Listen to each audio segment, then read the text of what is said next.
He dado a grabar, a ver que está cargando. Bueno, vamos Ya está a grabando, pues, vale. cargarla. Ventana, ¿no? ¿Todo correcto, Israel? Sí, todo correcto. De acuerdo. Bueno, pues nada, pues como se avanzaba en esta segunda parte, vamos a ver algunas de las aplicaciones a casos concretos, metodologías de trabajo de personas pues, que utilizan, ¿no?, habitualmente este tipo de herramientas. No voy a presentar o voy a entretenerme en presentar a cada uno de ellos para no alargar la jornada. Tenéis, hemos dejado en el programa pues algunas webs de referencia, enlaces a sus trabajos o web personal o web empresarial para que conozcáis más a fondo si os interesa su trabajo y podéis contactar con ellos, ¿de acuerdo? Pero bueno, pues sin más, le doy la palabra a David, Cristina, Juan Ángel, para que nos cuenten su experiencia sobre el castillo de Montiel y una de las la aplicación, ¿no?, de estas tecnologías dentro de lo que es patrimonio también arqueológico y arquitectónico. Así que gracias por venir y adelante. Buenas, muchas gracias, Paco. Muchas gracias por pensar en nosotros para presentaros un poco nuestro trabajo que lleva teniendo unos años de intervención. En nuestro caso, vamos a hacer una pequeña introducción que en este caso haré yo y lo voy a pasar a mi compañero Juan Ángel, que os explicará cómo vamos trabajando. Solo haceros unas notas aclaratorias de nuestro uso en patrimonio. Tenéis que pensar que la mayor parte de nuestro equipo somos arqueólogos, conservadores del patrimonio, historiadores y también pues, trabajo con arquitectos, pero por ello quizás tenemos unos fines que no un método ciertamente distinto. Obviamente las nubes de puntos y todo el proceso a nosotros nos han aportado desde que empezamos a usarla ya por 2011, 2012 en principio en el Castillo de Montiel, un conjunto de rapidez y precisión en la documentación del patrimonio. Esto para nosotros es muy importante, no tanto en los grandes conjuntos en los que trabajamos, pero sí quizás en obra o en actividades donde debemos documentar rápidamente cualquier actuación. Obviamente nos crea un volumen de datos importantísimo, a veces mayor del que podemos ir gestionando año a año y que, bueno, queda ese registro sobre el que podemos volver a trabajar. Obviamente, facilidad para compartir y trabajar en equipos. Somos equipos muy amplios, a veces más de una decena de personas que trabajamos. Por ejemplo, en Montiel somos casi una veintena de profesionales los que estamos trabajando en distintos ámbitos y generamos al final una serie de bases de datos con estas nubes y otros elementos que son fundamentales a la hora de trabajar, tanto el compañero, por ejemplo, que se dedica a la arqueología virtual, como los que trabajan en conservación, como los propios arquitectos que trabajan a la hora de intervenir. Obviamente es un trabajo colaborativo entre disciplinas, como esta jornada lo está demostrando y lo veremos en las colaboraciones. Pero obviamente nuestro fin último es quizá distinto. Obviamente nuestro trabajo y el uso de estas nubes tiene un fin al final de todo el proceso, que es conocer el patrimonio y obviamente crear una interpretación histórica de todos estos procesos. O sea que al final cambia un poquito. Yo solo quería haceros esta interpretación. El especialista es mi compañero Juan Ángel Ruiz, también máster de la Universidad de Castilla-La Mancha y que os mostrará los distintos trabajos que estamos haciendo y la aplicación y la aplicación constante que hacemos y la adaptación a nuestras necesidades de estas nubes de puntos. Bueno, antes de nada, nosotros principalmente cuando trabajamos en arqueología, llevamos trabajando con este tipo de metodología, principalmente lo hacemos a partir de la fotogrametría. No dudamos otro tipo de técnicas, como puede ser los escáneres láser, sobre todo en zonas y espacios donde la fotogrametría nos es más compleja para poder obtener unos resultados similares. Dícese, por ejemplo, dentro de edificaciones, dentro de edificios históricos, el uso de la fotogrametría es bastante complejo, entonces utilizamos los escáneres láser. Hemos de destacar que la fotogrametría la usamos debido a que es una técnica que es muy sencilla de utilizar y muy económica, y simplemente con una cámara podemos obtener unos resultados geométricos y una serie de elementos para la documentación arqueológica, como veremos ahora, con unos resultados muy importantes. Cuando comenzamos, aparte de la documentación que estamos realizando, tanto por fotogrametría como por escáner láser, siempre la tenemos que georreferenciar para que todos los datos que obtengamos siempre estén perfectamente referenciados a una escala geográfica. Bien, cuando comenzamos en la arqueología, uno de los elementos principales es el dibujo arqueológico. Es la representación de la realidad tridimensional a un elemento bidimensional, que sería un plano o una lámina digital, en donde nosotros podemos representar de manera escalada y de manera geométrica pues, el elemento que estamos documentando. En un principio, bueno, pues este sistema era relativamente complejo y llevaba relativamente tiempo. En cambio, con las nuevas técnicas de documentación aplicadas a partir de la estructura de Motion y con la fotogrametría, pues esto ha cambiado totalmente.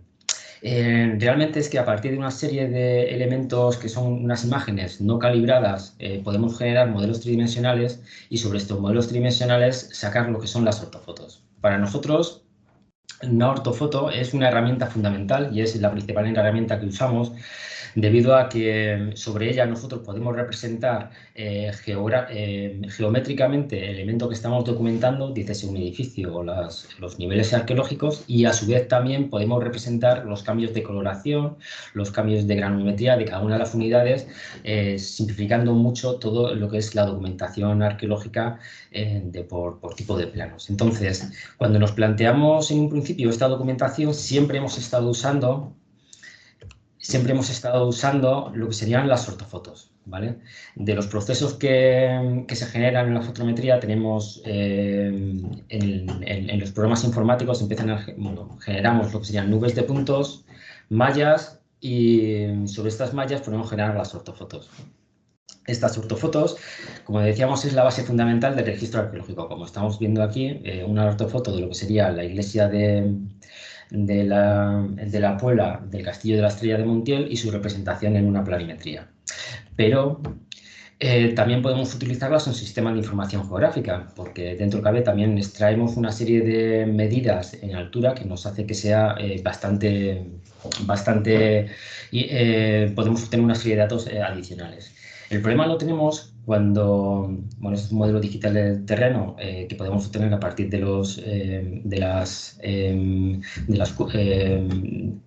a partir de la fotogrametría, y podemos obtener pues, tanto curvas de nivel como decía, modelos digitales del terreno.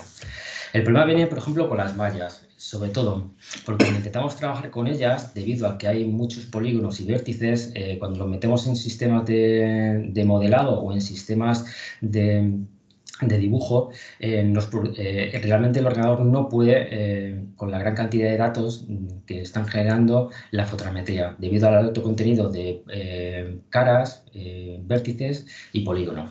Entonces, prácticamente es inviable trabajar con ello. Cuando hemos estado trabajando, por ejemplo, con arquitectos y nos piden mallas para poder hacer sus proyectos arquitectónicos, por ejemplo, en la superficie de una zona de un yacimiento arqueológico o un edificio que están estudiando, tienen serios problemas con las mallas que les estamos pasando y tenemos que simplificarlos de una gran manera. Entonces, significa que cuando estamos con ellos nos están pidiendo otro tipo de documentación, que son las nubes de puntos.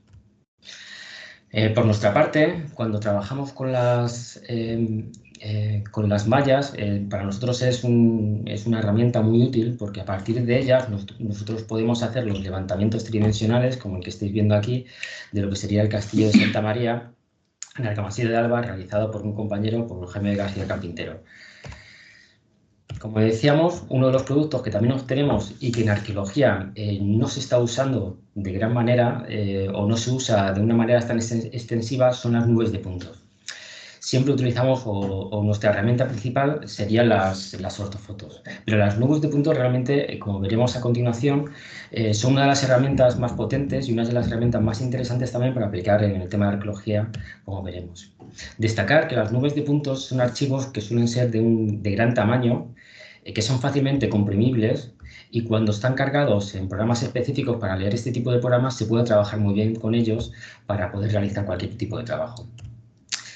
Ya adentrándonos en los casos de estudios, tenemos los hemos dividido en 3 tipos de rangos: en los proyectos a larga distancia, un proyecto que son de tipo más bien geográfico, proyectos a media distancia, que serían más bien de tipo arquitectónico, o proyectos a corta distancia para el estudio de grabados en un principio, todos ellos utilizando lo que serían las nubes de puntos. Bueno, el primero de los proyectos que vamos a explicar es uno que llevamos desarrollando desde finales del año pasado, que es el Castillo de Torres en Huelva. Es un castillo que se ubica en una zona de sierra con una vegetación más o menos abultada de tipo de monte bajo, con lo cual cuando nosotros queremos hacer un análisis sobre todo de curvas de nivel para ejemplificar cuál sería la zona de construcción del castillo y su entorno próximo, estas curvas de nivel están distorsionadas por el modelo digital de superficie y por la nube de puntos, es decir, que aparecen muy emborronadas y no permiten bien una lectura de todo el entorno próximo al castillo, que para nosotros es fundamental. Para ello, para poder trabajar y extraer realmente una documentación mucho más fidedigna, tenemos que trabajar a partir de la nube de puntos. Como veis, aquí tenemos la representación del trabajo que hemos estado realizando y como veis, las curvas de nivel están muy alborotadas en la zona donde encontramos vegetación y no permiten realmente visualizar lo que nosotros queremos, que es el entorno de la superficie y cómo funciona todo el terreno con respecto a los elementos arqueológicos. Para ello, nosotros, hay varios programas o hay múltiples programas para poder editar y gestionar las nubes de puntos, desde el mismo programa de la documentación de fotogrametría que te permite hacer ya una clasificación inicial, hasta los programas de GIS que también te permiten hacer clasificaciones. Por nuestra parte, hemos estado utilizando un software libre para intentar reducir máximo los costos y en un principio hemos utilizado el ClubCompare, que es un programa libre con una serie de plugins. En concreto hemos utilizado uno que es el CFS, que es uno desarrollado por la Universidad China, que nos permite poder seccionar cuál sería la vegetación que está por encima del terreno y quedarnos con el modelo de la superficie del terreno, que es lo que nos interesa. Esto, a su vez, cuando ya hemos tratado esta nube de puntos, la podemos, aquí veis el ejemplo entre la superficie generada en una malla de la vegetación, cómo distorsiona todo el entorno y cómo la malla, después de ser tratada, es mucho más parecida a la superficie que nosotros pretendemos documentar. Si lo extrapolamos esto a las curvas de nivel, fijaros cómo las curvas de nivel, sin tratar este tipo de nube de puntos, hacen que distorsionen bien, todo el conjunto y no permitan visualizar bien lo que a nosotros nos importa, que es el castillo y la puebla que está situada al sur. Y en cambio, cuando hacemos una limpieza más intensiva de esta nube de puntos y generamos las curvas de nivel, tenemos una visión mucho más directa y mucho más limpia para poder extraer los datos arqueológicos. Por otro lado, ya avanzando hacia proyectos a media distancia de tipo más bien arquitectónico, vamos a hablar sobre el primero de ellos, sería sobre el monasterio de Santo Toribio de Liébana, en Cantabria, en donde se nos encargó al equipo de la universidad y a David Gallego la lectura de paramentos y estudio histórico del edificio de la iglesia, siendo esta una de las iglesias más representativas. Esto es un ejemplo inicial, realmente es donde hemos podido aplicar la nube de puntos, ya que todavía estamos desarrollando este estudio.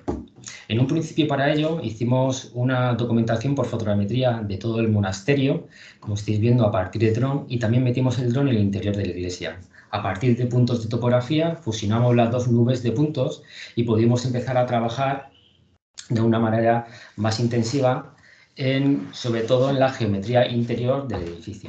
Como estáis viendo, aquí tenemos la fusión de las dos nubes de puntos, la exterior y la interior, pudiendo visualizar bien el grosor de los muros y poder realizar un dibujo dentro de lo que cabe bastante fidedigno, teniendo en cuenta que tenemos una precisión milimétrica. Posteriormente, luego, si lo insertamos en lo que serían en programas de CAD, de modelado y de dibujo asistido por ordenador, pues podemos dibujar perfectamente todas las estructuras a partir de esta documentación de nube de puntos. Destacar, en concreto, que en este monasterio, después de revisar la información antigua, nosotros podemos comprobar, por ejemplo, que en esta documentación las naves están perfectamente orientadas con los muros, igual que con la cabecera. Pero cuando nosotros hacemos un análisis mucho más intensivo y a partir de la nube de puntos, esta precisión, con la precisión que nos da la nube de puntos, podemos ver que la cabecera está parcialmente girada con respecto a los muros de la nave de la iglesia. Esto realmente es importante para nosotros porque a partir de aquí es otro indicio para poder hacer una lectura de la evolución de este inmueble. Por otro lado, también aplicando estos proyectos a media distancia, tenemos un pequeño ejemplo que es el castillo de la Estrella de Montiel, en donde podemos ver que las nubes de puntos, al ser una información geométrica y al ser una información volumétrica, podemos restar los dos volúmenes que tenemos de la excavación, tanto de inicio en los procesos de excavación como al final. Esto lo podemos ejemplificar perfectamente con una serie de secciones y de perfiles y podemos calcular el volumen de tierra extraído, que son datos interesantes para calcular los niveles de rendimiento y tipos de tierra. Si lo podemos aplicar, que lo estamos aplicando ya a la excavación de niveles arqueológicos, podemos tomar datos adicionales que normalmente no se suelen tomar en las excavaciones arqueológicas, como volúmenes extraídos de cada una de las unidades.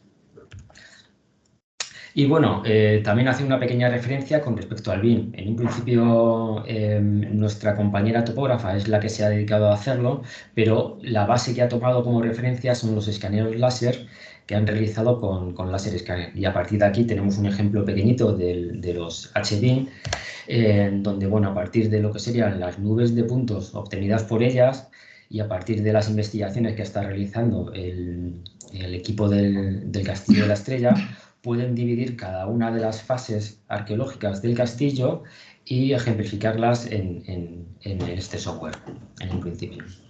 Tampoco tenemos que despreciar toda la información geométrica que nos aporta y sobre todo a todos los proyectos que están aplicados a la restauración. Donde en el primero de ellos vamos a hablar de lo que sería la iglesia de Santa Catalina en Talavera de la Reina. Aquí también, como en el caso anterior, se nos contrató para poder hacer la obtención de los paramentos exteriores e interiores de la iglesia para hacer una lectura de paramentos. Como en el caso anterior, tomamos imágenes interiores con el dron y también exteriores, generamos unas nubes de puntos, las cuales, bueno, con puntos de topografía fueron ensambladas y obtuvimos los modelos digitales por completo, tanto en el interior y exterior de esta iglesia.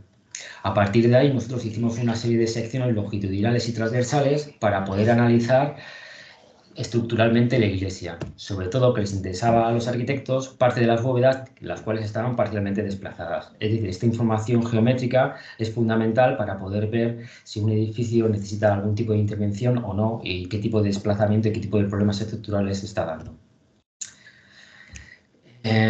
Con una misma referencia tenemos también las excavaciones que se hicieron en Uclés, en la parte sur del castillo, donde también se tomó con el escáner láser, se documentó tanto en el interior como el exterior de lo que sería parte de este bloque y se vio cómo una restauración realizada en el siglo XX estaba sujetando correctamente el edificio sin ver desplazamientos. Estas son las láminas que estaban generando, viendo que dentro del cable del edificio todavía se conservaba perfectamente, ya que, bueno, antes de realizar esta intervención bastante agresiva, el edificio tenía problemas estructurales. También nos sirve para poder hacer cálculos volumétricos de reintegración en zonas donde tengamos que meter algún tipo de argamasa o algún tipo de elemento de restauración y saber cuánto volumen nos hace falta para poder calcular y para poder rellenar este tipo de intervenciones. O para poder ver cómo es necesario, a partir de una base de la fotogrametría y generando una nube de puntos, cómo podemos ver la evolución de entre una y otra fase de restauración, como estáis viendo. Por último, también destacar que debido, por ejemplo, en el Castillo de la Estrella, que hemos estado haciendo secuencias continuadas de documentación fotogramétrica y de nube de puntos, podemos ver que cómo los muros se han comportado a lo largo del tiempo y a lo largo de los años que se ha estado realizando esta documentación, tanto antes como después de la excavación. Eso era el año 2014, 2015, 16, 17 y el último de ellos cuando ya se estaba excavando, viendo si realmente esta excavación ha generado problemas estructurales en los muros y anticipándonos a cualquier tipo de problema estructural.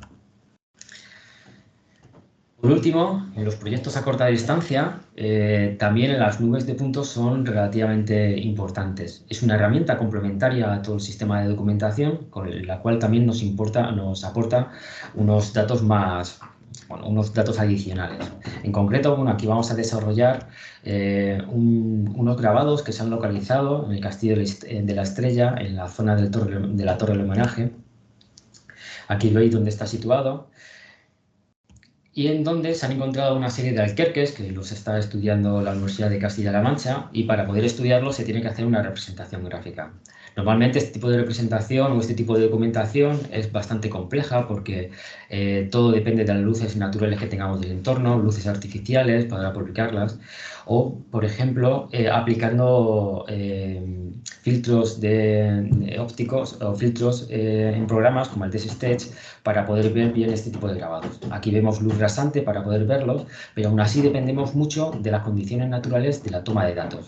En cambio, si nosotros lo que vamos a realizar es una toma de datos a partir de un modelo digital de superficie generado a partir, bueno, una nube de puntos, generado a partir de un láser escáner de alta precisión o con una fotogrametría, con esta nube de puntos, nosotros podemos obtener o podemos complementar estos datos. Aquí estáis viendo cómo ha sido la evolución o cómo se pueden ver cada uno de estos grabados que se han localizado, y aquí en concreto es en el mismo programa, utilizando una serie de plugins, como tenemos la nube de puntos de alta densidad, y como en esa nube de puntos de alta densidad nosotros podemos complementar y podemos añadir nuevos valores de documentación con respecto a los grabados. Como conclusión, bueno, pues decir la importancia de la información geométrica, que es complementaria a otro tipo de documentaciones arqueológicas que nos genera la nube de puntos. Es la base de trabajo para hacer el modelado y, por ejemplo, para la generación de ortofotos, es decir, nos permite tener una copia de seguridad de datos geométricos que pueden ser utilizados en cualquier momento para este equipo o para procesadores posteriores, y realmente son archivos, como comentaba, son archivos pesados, pero son muy manejables por programas informáticos.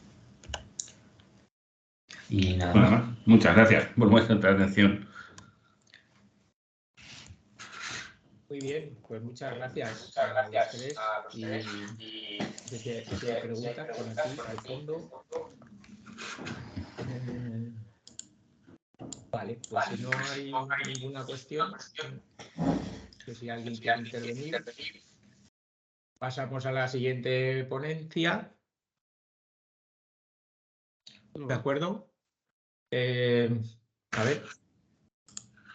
Perdóname, que voy a cambiar de pantalla. Vale, pues vamos a pasar si queréis. Martín, ¿estás por aquí conectado? Sí, estoy aquí. Muy bien, pues nada, Martín nos va a presentar también su amplia experiencia en este campo y, como veréis, una persona también muy activa en las redes compartiendo su trabajo, lo cual le agradezco personalmente, creo que es muy ilustrativo y que también nos va a hablar de las aplicaciones o su forma, ¿no?, de trabajar en todo este entorno. Adelante, Martín. Vale, voy a compartir pantalla.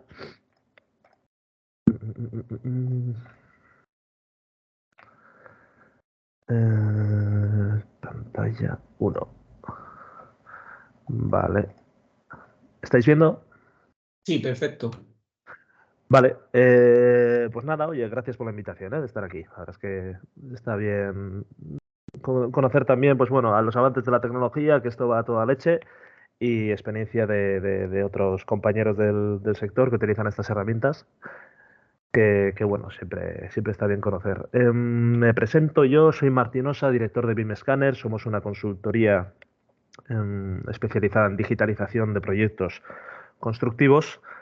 Estamos situados junto a San Sebastián, en Guipúzcoa, y básicamente nuestra gama de servicios van desde hacer levantamientos por escáner 3D de edificios, sobre todo para proyectos de rehabilitación, que luego documentamos, ya sea, pues, sobre todo ahora lo que más nos piden es trabajar en BIM, aunque también, pues bueno, realizamos todo tipo de documentación en AutoCAD o lo que nos pide el cliente, y luego también, pues bueno, procesos de formación, de consultoría general, porque las aplicaciones de trabajar con escáner 3D, la verdad es que son muy, muy variadas.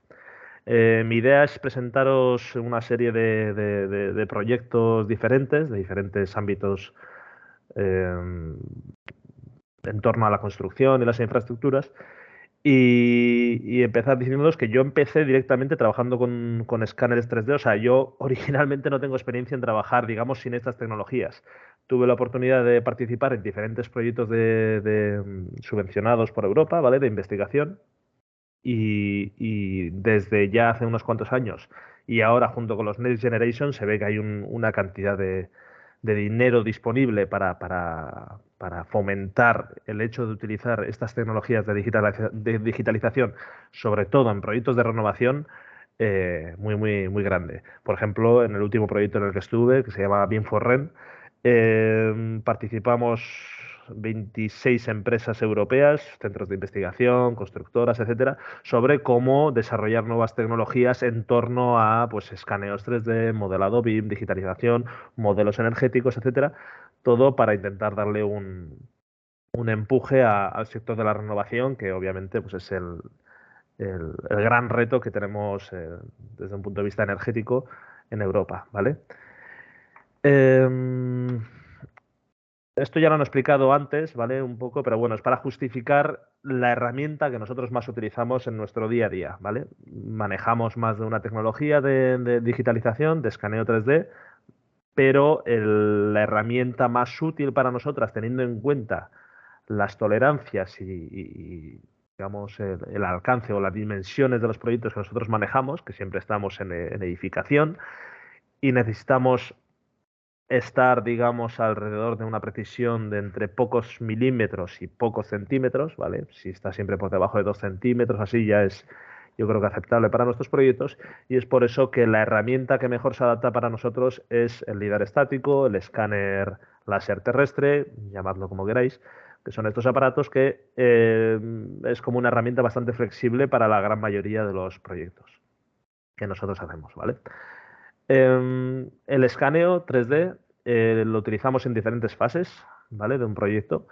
Desde fases iniciales, donde parece que no, pero sigue habiendo gente que trabaja con medios muy convencionales y con documentación original de los edificios, con lo cual nos hemos llevado sorpresas cuando hemos visto que hay edificios que luego cuando escaneamos y comparamos con la documentación que nos pueden entregar los clientes o que tienen de su edificio, pues hay diferencias muy notables.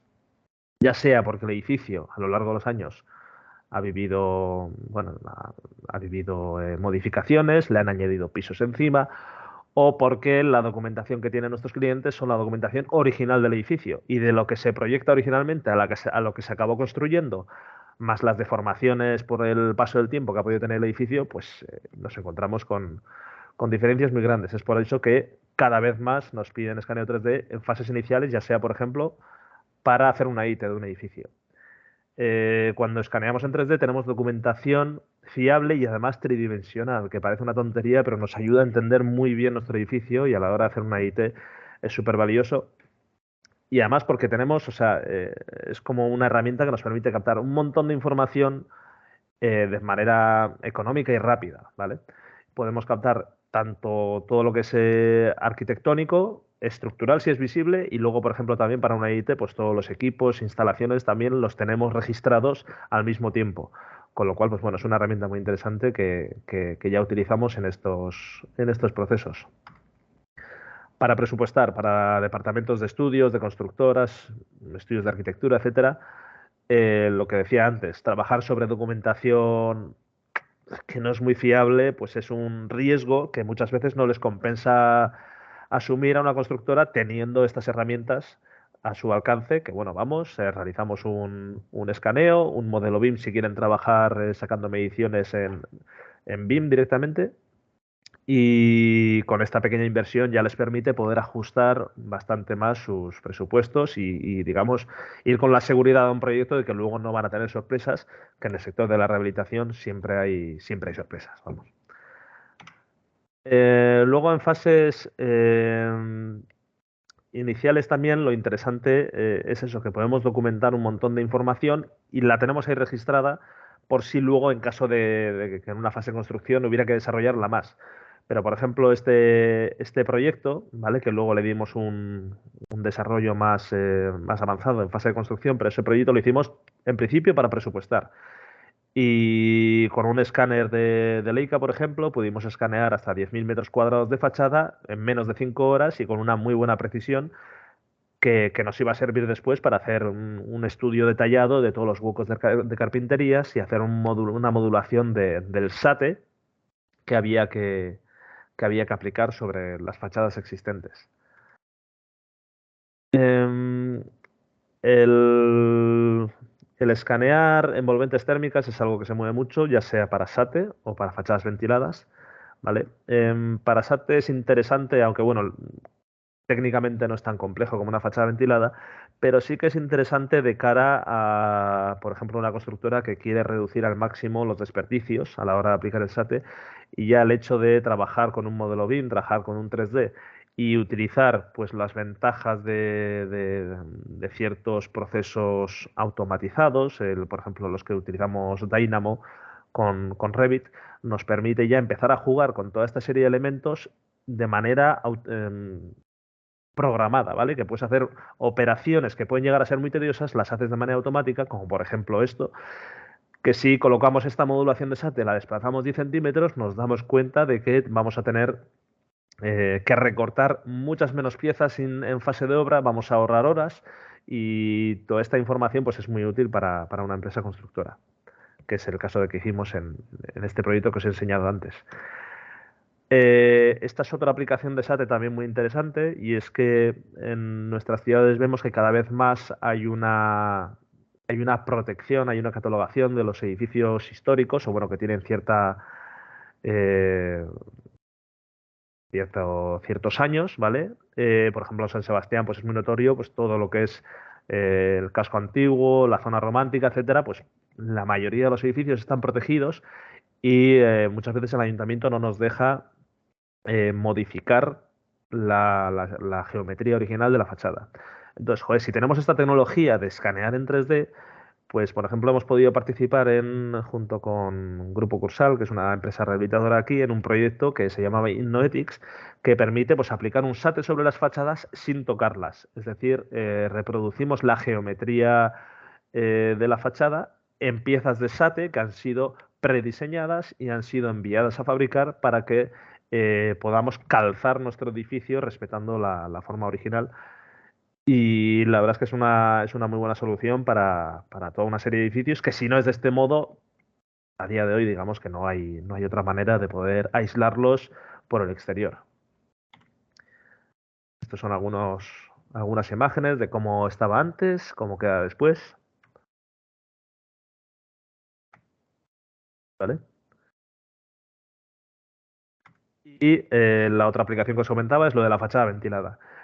Para aplicar correctamente una fachada ventilada y no tener problemas en obra, que parece que no, pero hay un montón de edificios que están aplomados hacia lo que es en la vertical, lo que están asentados y presentan inclinaciones, eso acaba suponiendo pues muchas horas de andar recortando paneles in situ, en los andamios, tener que lidiar pues eso, con pequeñas ranuras, pequeños espacios que nos quedan, que si hubiéramos tenido una documentación fiable como la que nos da un escáner 3D, que podemos escanear a muchos metros de distancia con precisión milimétrica, podemos ya prediseñar una modulación que no nos dé problemas, y en caso de que haya que pues recortar algunas piezas o alguna serie de piezas en tal nivel, lo podemos hacer en fábrica y así, digamos, ahorrarnos tiempo en obra. Aquí a la derecha veis una imagen en color que es, por ejemplo, una de las tantas torres que hacemos, que presentan, pues, que están como torsionada, y puede haber diferencias de hasta, pues, por ejemplo, aquí, de las zonas más metidas para adentro, que está a menos 3 centímetros con respecto a un plano cero que hemos tomado como referencia, y otro que está salido 3 centímetros. Pues esto, si lo podemos prever con unos anclajes, unas ménsulas un poquito más largas o un poquito más cortas, pues es una muy buena solución. Y lo mismo, podemos trabajar, podemos entregar a nuestro cliente ya sea documentación en CAD o documentación en BIM, que bueno, es verdad que cuando trabajamos en BIM igual es más difícil llegar a un nivel de detalle, sobre todo en temas de deformaciones, pero tiene muchas otras ventajas, como pues eso, poder automatizar tareas, poder entender mucho mejor nuestro proyecto, etcétera, ¿vale? Luego, una vez se ha ejecutado una obra, cada vez más nos están pidiendo, incluso para obras de nueva construcción, una vez termina la ejecución de las obras, escanearlo para tener, digamos, una ficha, un inventario de todo lo que tiene el edificio y de cómo se ha ejecutado. Te suelen pedir a veces hacerlo o en escaneo 3D o hacerlo en BIM. Hacerlo en BIM es mucho más costoso que hacerlo en hacer un escaneo simplemente. Y lo bueno del escaneo es que ya tienes esa documentación y que si luego quieres puedes más adelante reproducir o generar un modelo BIM. Pero bueno, es una manera rápida y económica de poder, digamos, tener un gemelo digital de tu edificio y que en caso de que en el futuro haya que hacer modificaciones, pues tú le dices, mira, aquí así es como nosotros lo dejamos y si quieres incorporar un nuevo equipo o un nuevo sistema, lo tienes que hacer en base a esto de aquí para ver si entran o no entran o lo que sea.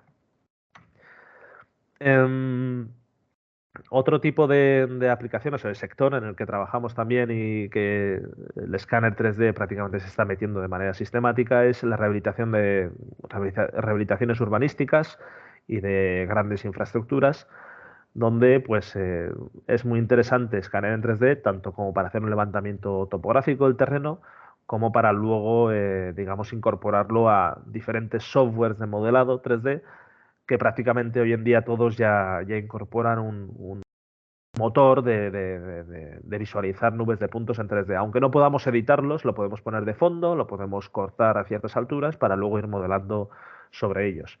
Ya sea eso, pues los softwares de AutoCAD, de Revit, los típicos, AutoCAD Civil 3D, también acepta nubes de puntos y todo lo que son software de modelado de estructuras y tal, prácticamente la mayoría también cada vez más permiten incorporar este tipo de documentación que lo dicho viene muy bien para luego trabajar y modelar sobre ello, ya sea para hacer viales, ya sea para hacer infraestructuras, edificios, mobiliario 3D, el hecho de tenerlos ubicados de una manera muy rápida y luego georreferenciarlo, pues es bastante rápido de hacerlo así, ¿vale? Además, lo interesante de trabajar con esta tecnología es que es cierto que la información que nos da un escáner 3D es tiene poco valor añadido como tal, ¿vale? Es simplemente geometría pura y dura de las cosas que están alrededor del escáner 3D. Que por ejemplo si lo hiciéramos de una manera tradicional iríamos apuntando punto por punto en aquellas esquinas o en aquellos elementos que nos interesan. Pero a su vez es muy interesante porque tenemos tal cantidad de información que luego está habiendo un avance brutal en todo lo que es diferentes algoritmos, antes han mencionado alguno, que permite tratar toda esa información para sacar lo que a nosotros nos interesa. Esto es un ejemplo donde tenemos toda la información con toda la vegetación y luego con un simple algoritmo nos va filtrando aquellos puntos que corresponden efectivamente al terreno. Pues así, para un montón de aplicaciones diferentes, para semantización de nubes de puntos, etcétera, el hecho de tener tanta información, aunque sea de poco valor añadido, luego procesándolo gracias a los avances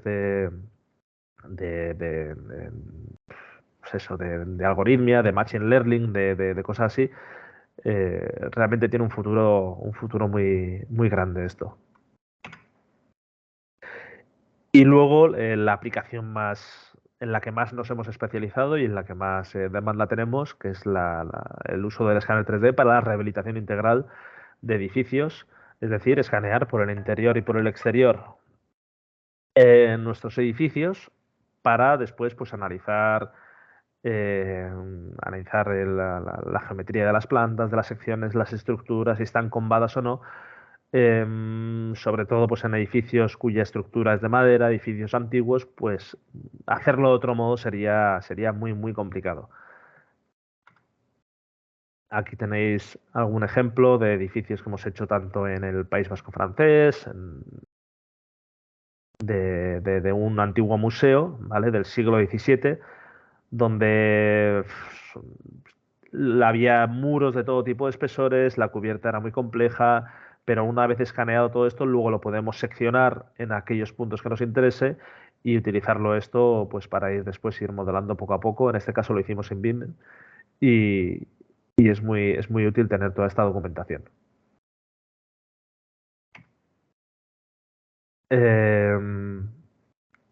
Luego también, pues cada vez hay más arquitectos que empiezan a estar, digamos, acostumbrados a trabajar con este tipo de entregables para luego que ellos desarrollen su proyecto en BIM y luego pues puedan, por ejemplo, eliminar algunos elementos, incorporar sus nuevos proyectos y tener esa nube de puntos de fondo para hacer secciones donde quieran y ir modelándolo poco a poco a su gusto. Cuanto más es especialmente interesante en aquellos proyectos de patrimonio cultural, cuando un edificio está protegido, presenta ornamentas, presenta pequeñas molduras, que pues bueno, hacer un levantamiento manual es mucho más laborioso y costoso. Entonces esto podemos aprovechar que estamos haciendo un escaneo del edificio para centrarnos en aquellos elementos que tengamos que representar para, por ejemplo, luego sacar un 3D que haya que enviar a fabricar o que haya que imprimir en 3D. Bueno, existen diferentes técnicas que ya han comentado antes y que permiten a nuestros clientes, digamos, por lo menos tener toda esa documentación y luego ya verán cómo la trabajan ellos, pero con un nivel de detalle muy grande que les permite pues, abordar esa rehabilitación con garantías. Por ejemplo, este es un caso muy interesante que hicimos en el interior de la provincia, en Mondragón, de un antiguo caserío, ¿vale? Que iba a ser demolido por fases y tenía una estructura de madera muy valiosa, ¿vale? El caserío estaba datado, no sé si en el siglo XVI o siglo XV, ahí andaba un poco, por ahí andaban las fechas. Y este tipo de edificaciones tienen el problema que en las demoliciones o en los proyectos de rehabilitación a veces las piezas se rompen, con lo cual querían tener bien documentada la estructura de madera por si hubiera que reproducir una nueva pieza y además también para esas nuevas piezas que vayan a reproducir, por ejemplo, que las uniones entre piezas de madera se dé, que vamos, que no dé problemas y se envíe a fabricar para que reproduzca exactamente la misma forma, ¿vale? Entonces aquí utilizamos un escáner, lo vamos colocando en diferentes puntos del edificio. En este caso teníamos unos andamios que nos permitían escanear desde arriba para tener las superficies superiores de la estructura, pero también en caso de que no hubiera y que fuera una zona no demasiado complicada para hacer volar un dron, pues también se podría hacer volar un dron y luego tener dos nubes de puntos que podemos complementar una con la otra para completar nuestro modelo.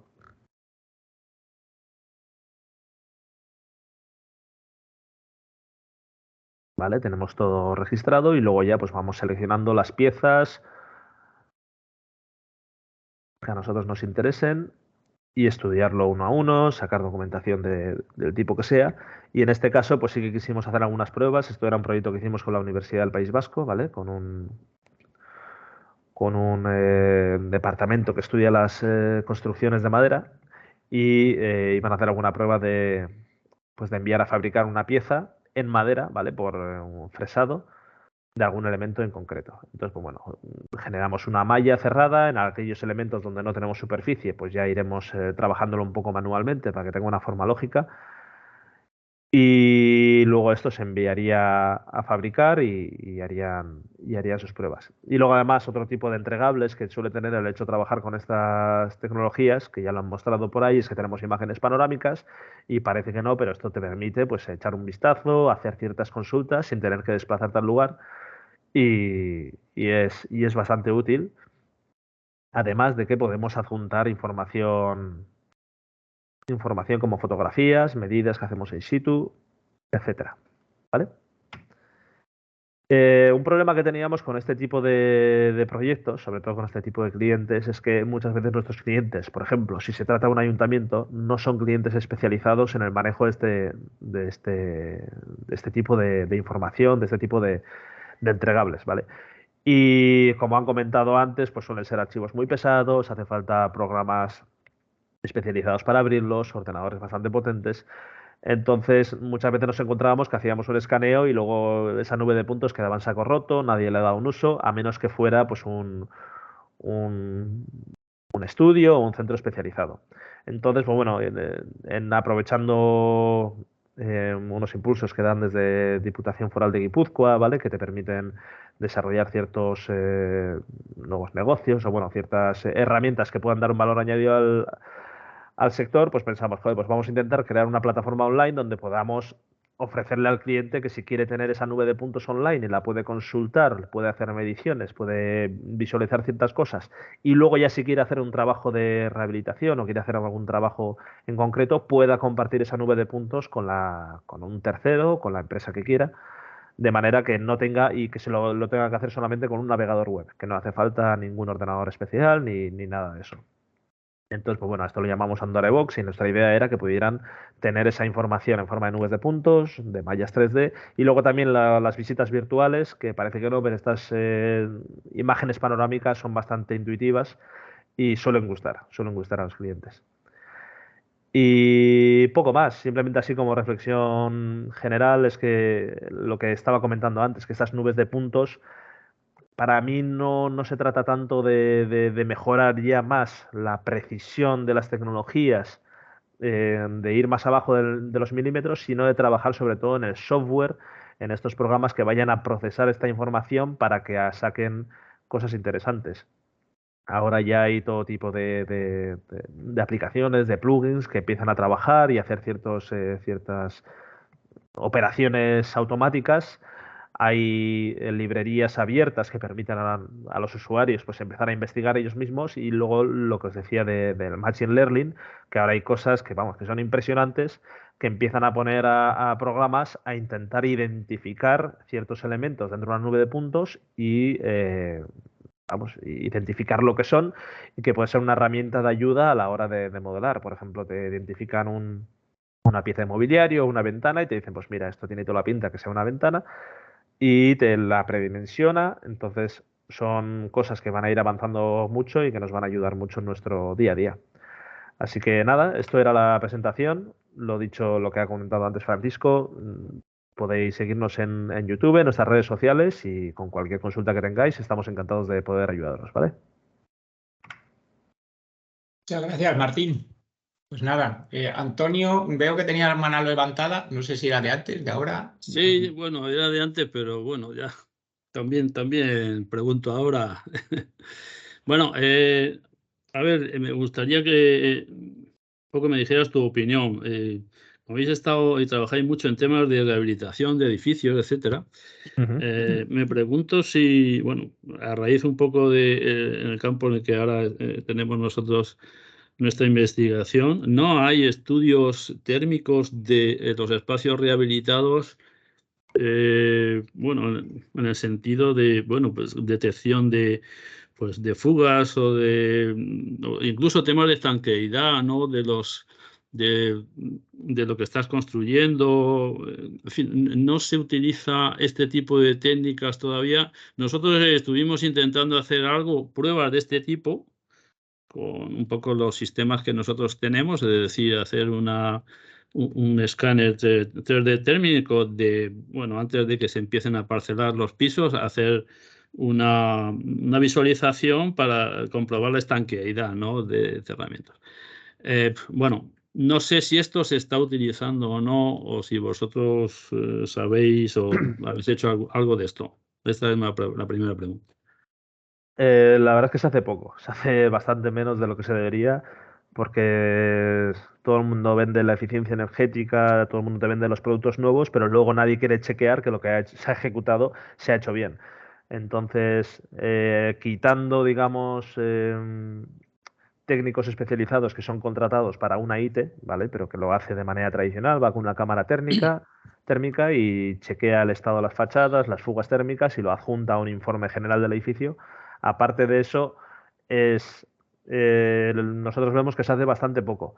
Y es una pena porque efectivamente ya he visto lo que hacéis vosotros con escaneos 3D y aplicando las imágenes de termografías sobre la nube de puntos. Realmente creemos que es una información de gran valor, digamos, para luego proyectar una rehabilitación correcta, vamos, a ese edificio. Ya, bueno, es que era un poco en lo que andamos un poco nosotros y yo creo que tampoco, bueno, yo creo que sería factible hacer Vosotros estáis centrados en la geometría, pero claro, digo yo que, claro, si se rehabilita una casa que a lo mejor tú la ves antes de rehabilitarla, que tiene un montón de problemas energéticos, se le va por todos los lados, hay de todo, y comparar eso con luego comparar después de que se haya hecho la obra, hacer un nuevo escáner, incluso temporal, es decir, por la noche, por el día, etcétera, yo creo que eso ganaría mucho. Y es lo que dices tú, a lo mejor no se arriesga el que ha hecho la rehabilitación, por si A ver acaso le los sale fallos. mal.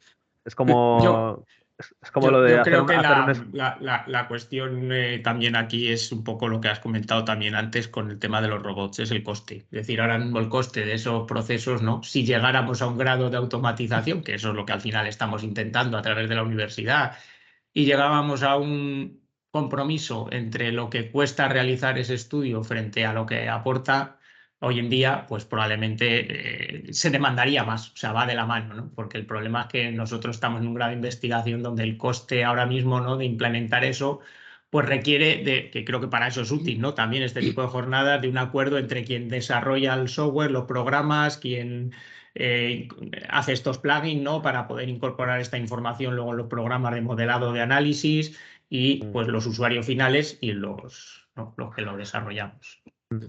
También nosotros lo que vemos es que muchas veces el cliente final del todo, a menos que sea una administración pública, no suele ser un cliente especializado. Y a ellos, en vez de hablarles en kilovatios horas, en pérdidas de energía, hay que hablarles en euros. Ya se va usted a ahorrar tanto en factura energética al año y tal. Entonces, no vemos que haga falta una información tan técnica, porque muchas veces no saben valorarlo.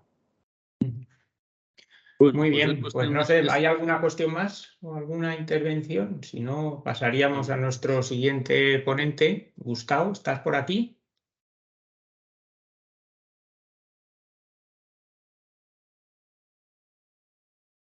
Hola, Gustavo, ¿estás conectado? Hola, Bueno, buenos días. buenos días. Pues nada, gracias Martín una vez más también por la presentación y por tu experiencia y bueno, pues también contamos con Gustavo que creo que también nos va a aportar algo, ¿no? Yo creo que con su experiencia nos puede aportar algo también sobre estos procesos de trabajo y también en qué fase están, ¿no? Pues estas cuestiones de automatización que estamos diciendo y estos software que también hemos comentado, que son capaces, ¿no?, de facilitarnos ese proceso y en qué punto pues realmente estamos en estas cuestiones que yo creo que todavía les queda mucho por avanzar. También quizás otra cuestión a debate sería hasta qué medida, pues ya como arquitectos, como proyectistas o como responsables de un trabajo final, que queremos perder el control del proceso de generación de todos estos modelos, ¿no? Hasta dónde queremos asumir también la automatización como algo que te facilita el trabajo, pero por otro lado, pues pierdes el control de lo que al final estás haciendo, ¿no? Y no sé en qué punto pues deberíamos estar, ¿no? Así que nada, pues adelante y Bueno, comparte. si me permitís un momento, quería entrar un poco en el debate de la simulación energética en edificios, porque cada vez más hay softwares que no están vinculados en el entorno de Autodesk, que son iniciativas, digamos, algunas privadas y otras open source, que realmente tienes un banco de ensayos del edificio. Nosotros llevamos un software que se llama IDAIS, que tú tienes el modelo BIM del edificio, lo geolocalizas, le das la ocupación de los diferentes espacios, le informas de los materiales y puedes comprobar, pues, temas de calidades de si pongo un cristal de doble cristal o triple cristal, si cambio la configuración de la pared, si gano en eficiencia energética, o sea, disminuyo la carga térmica del edificio o no. Todas esas cosas cada día están más avanzadas. Volviendo al tema de la nube de puntos, bueno, yo me presento, yo soy Gustavo García, soy el director técnico de Catalonia Engineering Solutions y de una calderería que se llama Calderería Oval, nosotros estábamos muy focalizados no tanto a construcción, sino al mundo de la planta industrial. Llevamos 40 y pico, bueno, la empresa lleva casi 50 años en este entorno. Y un poco el problema, nosotros nos surgía porque nos venían muchos PIDs y mucha documentación de planta, y cuando íbamos al sitio donde se tenía que realizar una intervención, comparabas la información que tú tenías de partida con lo que tú veías físicamente y empezabas a ver que pues o habían añadido líneas, habían cambiado equipos de lugar, etcétera. Y luego el otro tema que teníamos es que nosotros a nivel de fabricación queríamos emular un poco el rollo IKEA, ¿no? Es decir, cuanta más faena podamos hacer nosotros en taller, contrastada en taller, verificada en taller, es menos horas que tenemos que estar en campo, y lo que queríamos era minimizar todas las modificaciones de los trazados de tuberías, etcétera, en campo, que eso nos lleva, pues, nos llevaba mucho tiempo. También nos incrementaba el riesgo de que el proyecto estuviera bien, correctamente ejecutado, y por eso nosotros empezamos un poco ya hace unos 12 años a manejar todo el tema de las nubes de puntos. Os voy a compartir la pantalla. A ver, ¿dónde estaba aquí?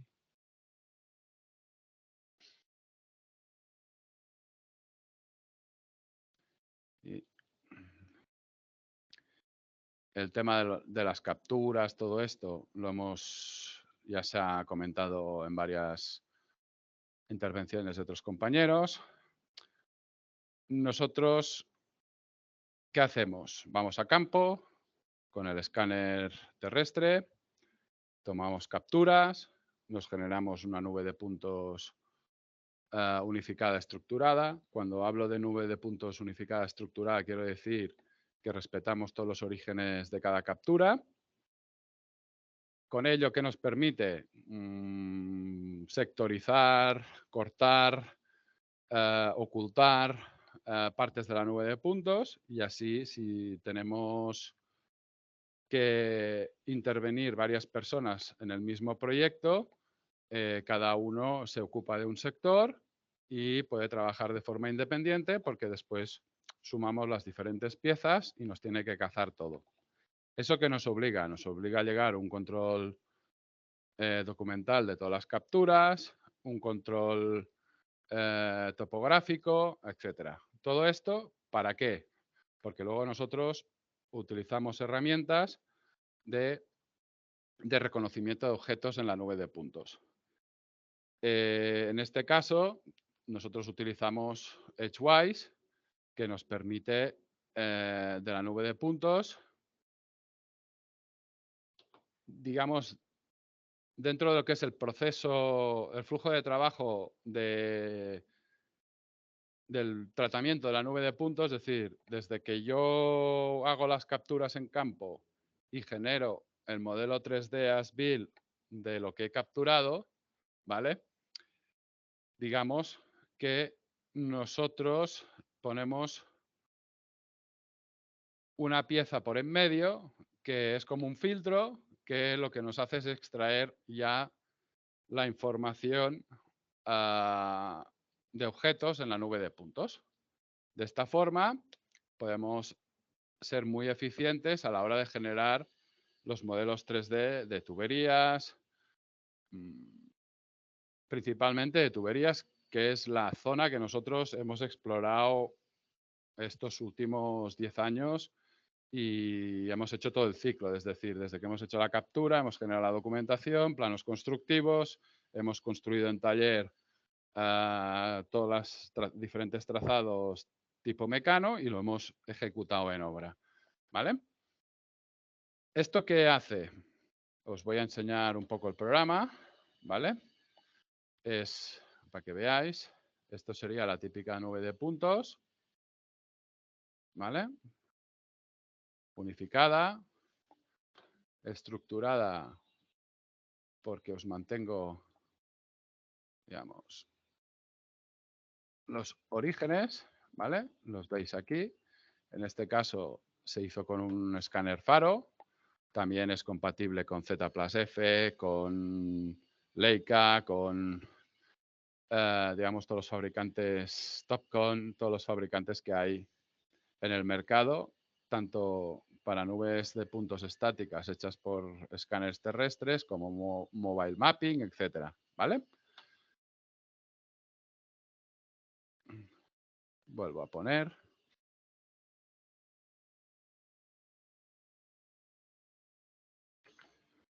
¿Vale? Esto hecho, digamos, con métodos tradicionales para obtener los diferentes trazados de cada línea, pues nos llevaba mucho tiempo porque teníamos que ir seccionando en diferentes partes, ir detectando los centros de tuberías y luego aplicar la especificación y materializar a través de una polilínea lo que era el trazado físico. ¿Qué hace este programa? Este programa lo que hace es detectarte las geometrías circulares, lo que serían tuberías.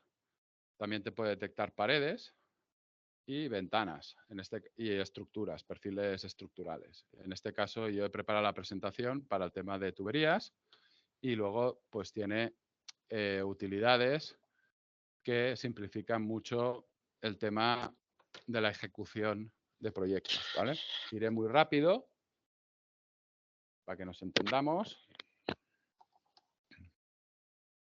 ¿vale? Y con esto nosotros tendríamos ya prácticamente muchas cosas de los trazados avanzadas que luego hemos de ir corrigiendo con la nube de puntos, ¿vale? Con esto, una vez tenemos todo esto limpio, le aplicamos las diferentes especificaciones que puedan intervenir en un proyecto y nosotros en este caso nos lo hemos llevado a plan, ¿vale? Y voy a permitirme un segundo.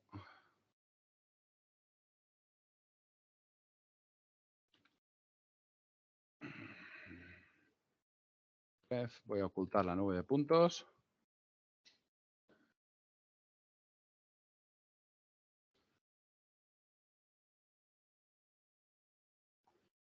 ¿Vale?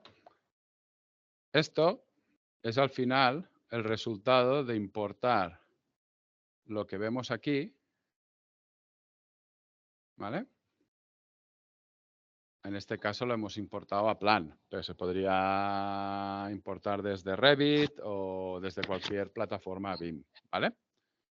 Con esto tenemos ya los trazados bastante avanzados de la zona donde nosotros queramos hacer la intervención y a partir de ahí pues ya podríamos ir aplicando, añadiendo accesorios, etcétera, que necesitemos incorporar a lo largo de nuestros trazados para generar pues los isométricos, tanto isométricos, PIDs, toda la documentación que necesitamos nosotros en el mundo del piping. Lo que también nos hacemos nosotros, aprovechando una de las utilidades que existen, es nos generamos, bueno, la he eliminado, perdonar, pero la he eliminado sin querer, la voy a volver a linkar.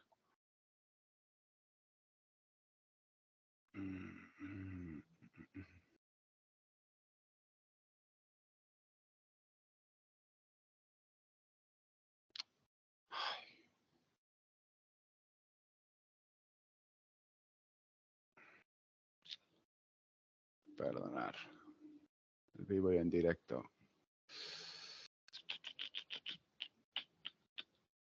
Aquí.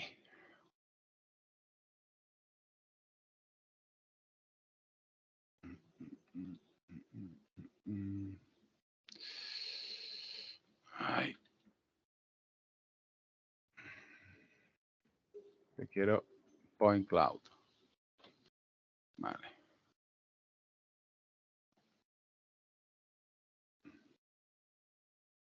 Vale, tardará un poco. ¿Vale?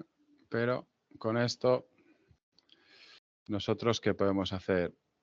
Pues ir haciendo un seguimiento de línea por línea e ir añadiendo componentes, válvulas, bridas, etcétera, accesorios. ¿Vale? Con esto, ¿qué conseguimos? Conseguimos un ahorro importante de tiempo a la hora de generar documentación fiable, precisa y con una alta precisión. Estamos hablando de que estamos cometiendo errores que pueden ir entre 1 y 2 milímetros en lo que es la captura de la información, y el reto que nosotros nos encontrábamos, que teníamos que un poco innovar y mejorar internamente, era decir, bueno, si huimos de los métodos convencionales del puntero láser, cinta métrica, vamos a herramientas de una precisión, calidad, que es como el mundo de la captura láser. Luego, la gran pregunta que nos hacíamos nosotros internamente era decir, bueno, ¿y cómo mantengo yo toda esa precisión? ¿Vale? Porque si nosotros vamos haciendo secciones, vamos haciendo cortes y vamos resiguiendo geometrías y las vamos extruyendo, pues no tenías la certeza de que realmente la estuvieras generando ese modelo físico con la precisión adecuada, ¿vale? Por eso fue donde empezamos a buscar por el mercado, y hace unos 10 años encontramos Edgewise, que era un grupo de gente que, bueno, que estaban improvisando y estaban trabajando en este mundo.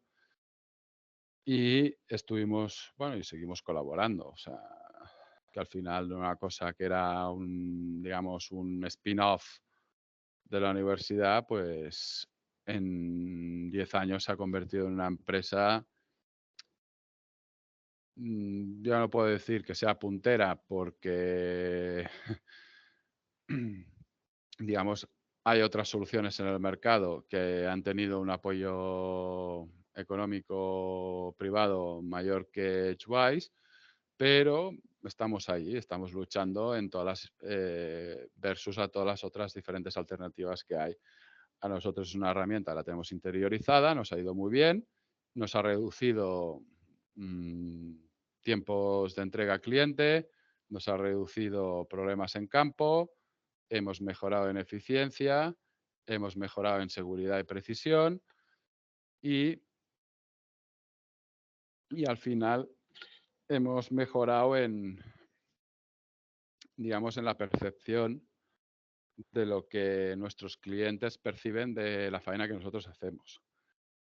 Sí que es verdad que todavía estamos en una fase del mercado que todavía la gente tiene mucha desconfianza por ignorancia o porque han hecho sus pinitos en este mundo basándose en tutoriales que han encontrado en YouTube o en otras plataformas, y o no han sabido resolverlas, o sea, llegar hasta el final, o han fracasado en el intento porque se esperaban obtener unos mejores resultados frente a los que ellos han obtenido, ¿vale?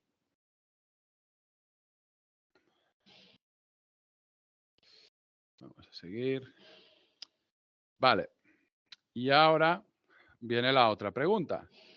Vale, hemos hecho la captura, hemos procesado la nube de puntos, hemos hecho el modelo 3D, hemos ido a campo, hemos ejecutado la obra y viene el cómo nosotros garantizamos que lo que hemos ejecutado es lo que dice en nuestra documentación. Pues, ¿qué hacemos? Nosotros una vez hemos Acabada la intervención, volvemos a escanear contra un modelo de Navis 3D, comparamos la nube de puntos y vemos desviaciones. Si hemos tenido alguna desviación o no. Y esas desviaciones o nos las guardamos nosotros para futuras intervenciones o si son desviaciones importantes, se comunican al cliente y se reparan. Esta herramienta hace ya unos 5 años que empezó como un proyecto también spin-off. Ahora ya es un producto desde el año 2021. ¿Qué hace el Verity? Verity compara nube de puntos con modelos 3D dentro del Navisworks y es capaz de decir si te falta un objeto, si la perfilería que has puesto es correcta, si está ubicada correctamente en el emplazamiento que te dice el modelo 3D en la realidad, permite corregir pequeñas desviaciones que tú hayas detectado y esto cada vez más se está utilizando tanto en tubería como en el mundo de la construcción, pues para, digamos, digitalizar la fase de obra en una determinada etapa y comparar lo que se ha construido en esa fase, hasta esa fase, con el modelo correspondiente, ya sea de Revit o de algún programa BIM, se cruza esa información, se analiza, se detecta pues si hay desviaciones de lo que se ha construido con el modelo 3D. Con esto, si tienen que intervenir otros industriales, se le comunican las diferentes desviaciones detectadas o ejecutadas en obra para que ellos puedan corregir lo que tengan que corregir para que cuando vengan lo tengan claro. Eso en obra, pues por ejemplo, un edificio de estructura metálica, tenemos algún cliente que lo que ha hecho es, una vez ha tenido toda la estructura hecha,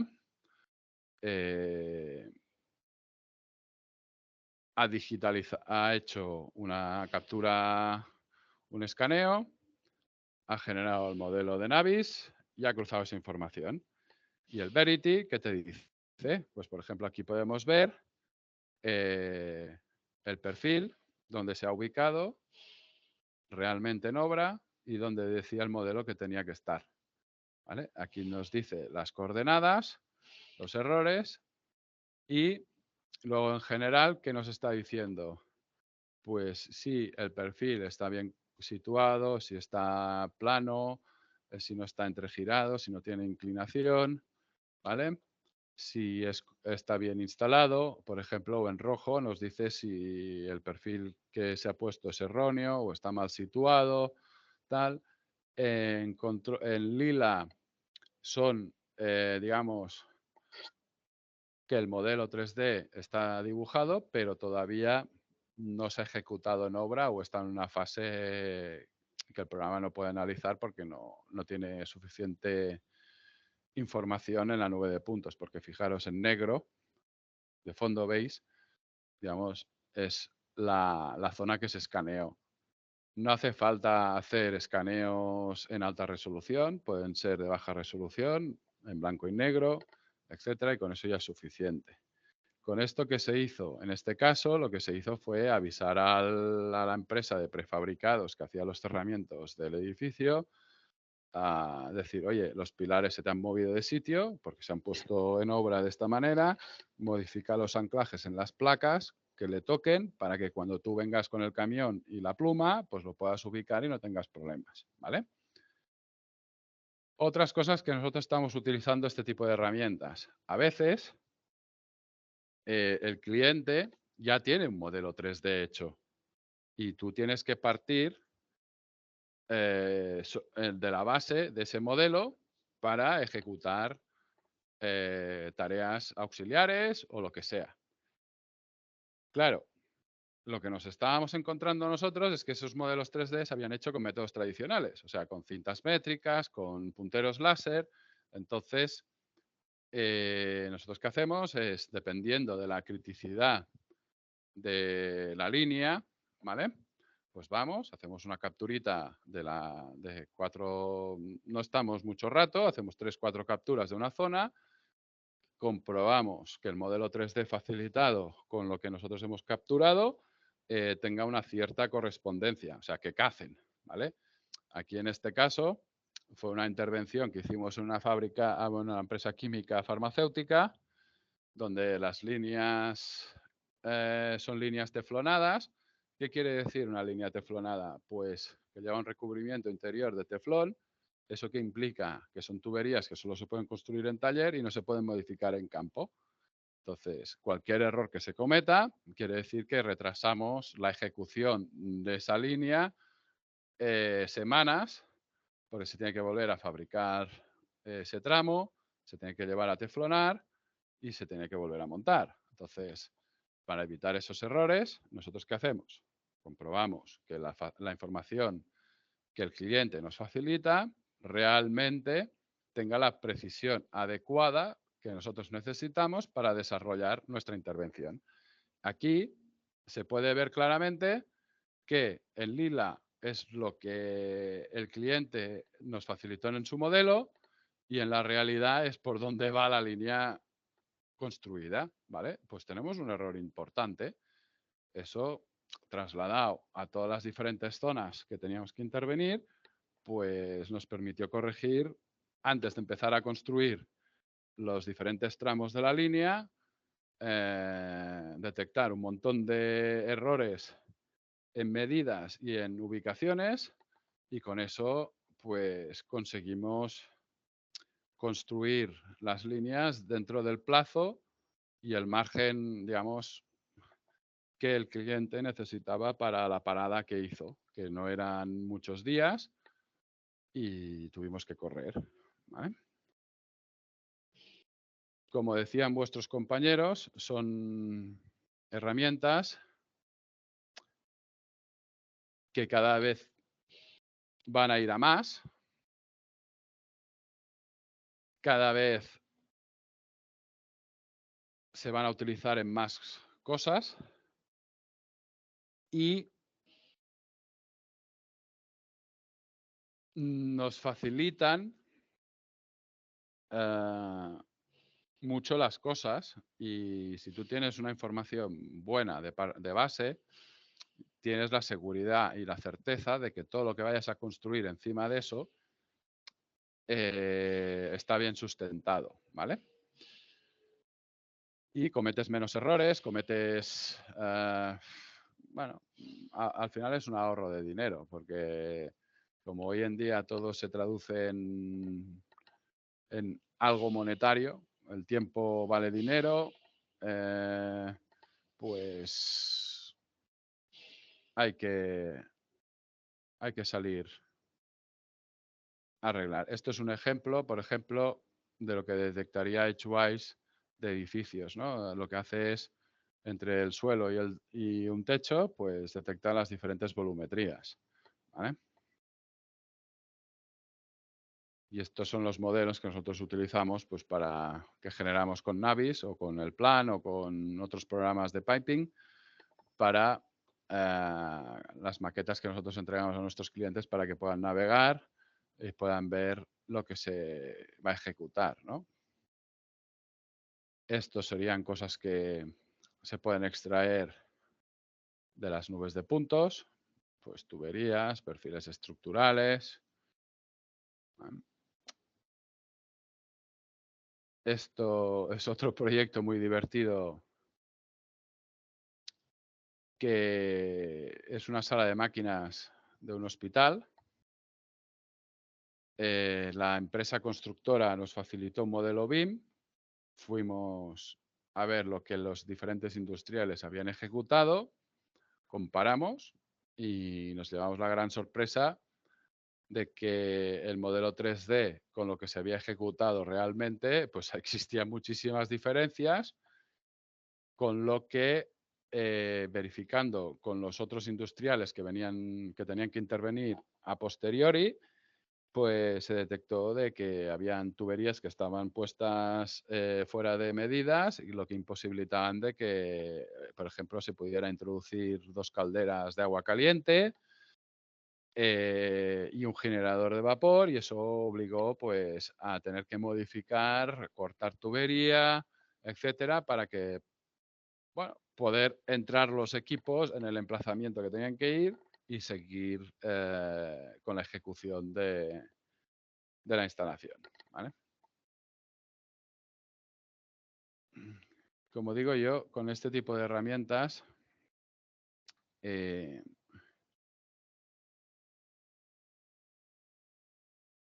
si se entiende si se tienen unas nociones muy básicas de la tecnología y tienes muy claro cuál es el flujo de trabajo que tienes que seguir, ¿vale? Y esa tecnología se ha ido aplicando poco a poco en diferentes hitos, en diferentes proyectos de diferentes magnitudes y se ha ido interiorizando, poco a poco esos flujos de trabajo se van optimizando. ¿Por qué? Porque la gente está cada vez más familiarizada con el uso y el empleo de esas tecnologías. Cuando eso ya es una opinión mía personal, la humanidad siempre cuando ha llegado a una fase o una etapa, siempre quiere ir a la siguiente etapa, ¿no? Al siguiente escalón. Es decir, tendemos a complicarnos la vida, ¿vale? ¿Por qué? Porque cuando has hecho un proyecto que más o menos te ha salido y ha ido bien, puedes ir a otro tipo de proyecto y poco a poco, bueno, vas implantando todas estas tecnologías, ¿vale? Aquí esto son 2 imágenes de una planta y de un edificio. El edificio a nivel de escaneo tiene la peculiaridad o la dificultad de la hora de hacer las capturas láser, que es superficies Gustavo, acristaladas. perdóname, tenemos que ir terminando, que hemos pasado ya el tiempo y andamos un poquillo justos, Vale. que nos hemos Bueno, yo repasado. ya lo que tenía que decir ya lo he dicho, ¿vale? O sea, Pues, sencillamente quería decir que esta tecnología, dependiendo por ejemplo, en un edificio, si tú tienes superficies acristaladas, que las nubes de punto, el rendimiento que tienes es bajo, este software permite reconocer eso, igual que si tú tienes tuberías de inoxidable o calorifugadas, que son superficies muy reflejantes, que también permite atacar esto, ¿vale? Porque todo esto tiene, al final, la captura láser, el láser tiene sus limitaciones, ¿vale? Y hay que conocerlo, ¿vale? Y yo sencillamente hasta aquí. Si tenéis alguna duda, os la atenderé encantadamente y agradezco mucho la oportunidad que me habéis brindado para explicar todo esto. Espero que os haya sido de mucha utilidad Muy o bien. despertado el interés. Eso seguro, por eso digo que yo creo que todas las contribuciones que estáis haciendo todos los ponentes pues vienen a dar, ¿no? Cada una pues un poco más de luz sobre este tema y efectivamente en dónde estamos, ¿no? Porque yo creo que efectivamente evoluciona tan rápido que a veces nos perdemos en lo que... Y bueno, pues para terminar, si os parece, pues doy paso a nuestro último ponente, compañero también del equipo de investigación o con el que hemos colaborado desde el equipo de investigación que dirige Antonio aquí en la Universidad de Castilla-La Mancha, en este caso pues muy a distancia porque está en la Universidad de Nueva York, allí en Abu Dhabi, y bueno, pues como tenemos relaciones por varios investigadores que estamos compartiendo trabajo allí, pues nos va a aportar también esa visión desde los avances tecnológicos más desarrollados que se están realizando en este campo, ¿no? Pues adelante, Borja. Muy bien, muchas gracias. Sé que estamos un poquito fuera de tiempo, así que intentaré ser lo más breve posible. Antes de nada, agradecer a los organizadores por invitarnos y formar parte de esta jornada. Es un placer realmente poder enseñar algunos de los proyectos en los que estamos trabajando y colaborar a la vez, ¿no? Un poquito así, plan de introducción. Soy Borja García de Soto, profesor asistente en la Universidad de Nueva York en Abu Dhabi y parte de lo que denominan el Global Network. Básicamente es un grupo de universidades basadas en Nueva York, pero distribuidas en diferentes regiones geográficas. También soy director del grupo de investigación SMART y tengo la suerte de tener un equipo muy bueno, incluyendo al doctor Samuel Prieto, que nos acompaña hoy.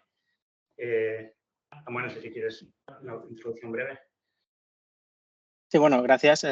Soy Samuel. Yo estoy como postdoc aquí en la New York University en Abu Dhabi. Formo parte del grupo de investigación de Borja. Y mi background es menos de ingeniería civil o de caminos, sino más de electricidad, electrónica y automática. Vale, gracias, Samuel. Intervendrá en alguna de las exposiciones que tenemos, así que haremos bastante ágil y lo más rápido posible. Muy por arriba lo que comentaba antes, el tema de New York University. Realmente lo que intentamos es dar un tipo de investigación y educación global y de forma factible lo que hacemos es intentar pues, demostrarlo por diferentes campus que tenemos. Campus universitarios en Nueva York, donde originó la universidad, pero también tenemos hace unos 10, 12 años aproximadamente en Abu Dhabi, en los Emiratos Árabes, y también en China, en Shanghai. Una red bastante densa de centros académicos centrados en la filosofía en NYU, y uno de ellos, de los más antiguos, de hecho, está basado en Madrid, NYU Madrid, que se enfoca básicamente en el tema de ciencias sociales, historia, literatura, etc. Pero los estudiantes tienen la opción de estudiar y hacer investigación en diferentes lugares del mundo que aporta esta visión global filosofía que tenemos. Entrando un poquito en el detalle, hemos hablado de los robots en varias ocasiones y nosotros vamos a enfocar un poquito ahí porque hemos cubierto ya básicamente todas las aplicaciones, la tecnología, el tema de 9 puntos, etcétera. Dar un poquito la vuelta ahí y ver cómo podemos automatizar los procesos de colección de esa información. Y para eso vamos a presentar las plataformas que utilizamos. Se han hablado un poquito, yo creo, de las dos. Robotnik, que está basada en Valencia y como comentaba Antonio, es una opción un poquito más económica, no sigue siendo cara todavía, pero es más económica que el Boston Dynamics, por ejemplo. No sé, Samuel, si quieres comentar un poquito sobre los diferentes elementos que tenemos aquí. Sí, bueno, principalmente nosotros lo que cogemos de distribuidores comerciales como Robotnik es una plataforma base a la cual nosotros añadimos todo el payload, todos los diferentes sensores que sean necesarios para cada una de las aplicaciones que tenemos.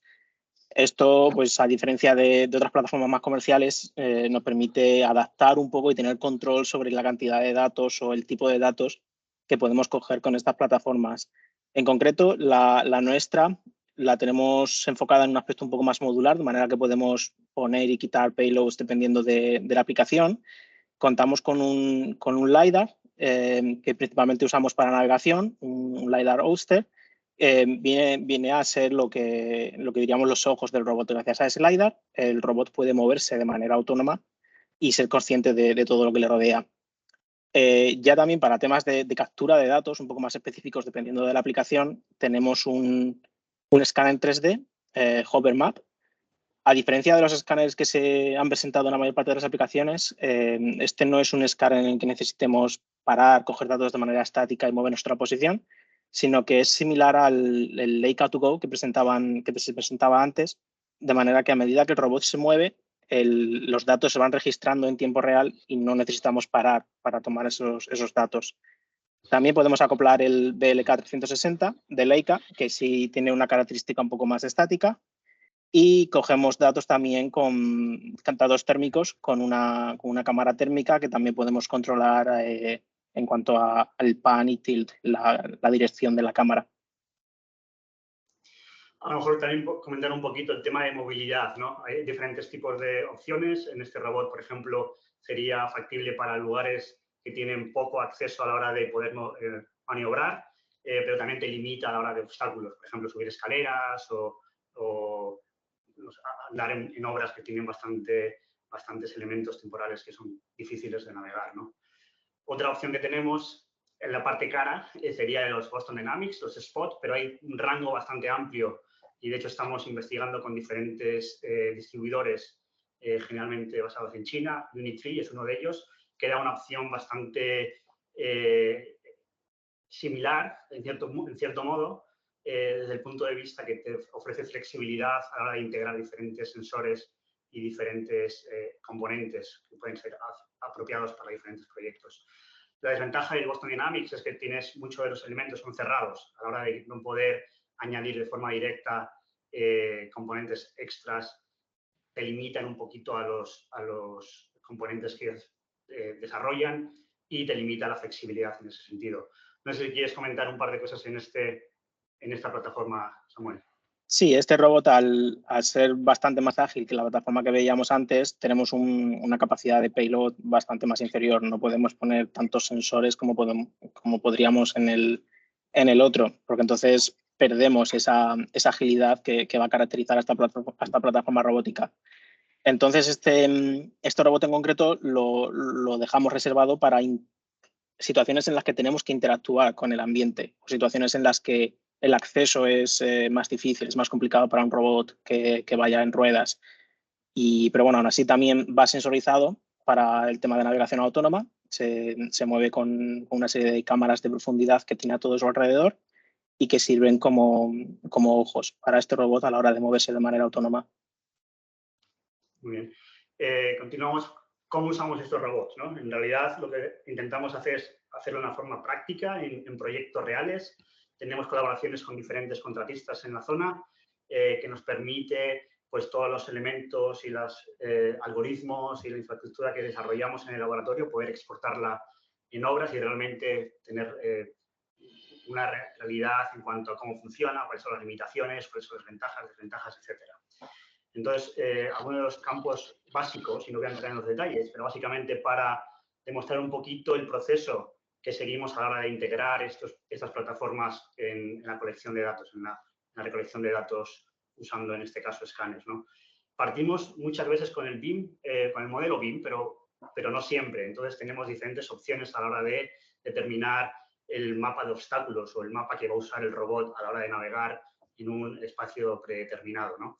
Tenemos también algoritmos de exploración que estamos investigando ahora, enseñaremos un poquito de eso al final, pero básicamente si tenemos el BIM Model podemos intentar utilizarlo lo máximo posible para generar esos mapas, intentar definir dónde queremos que el escáner tenga lugar.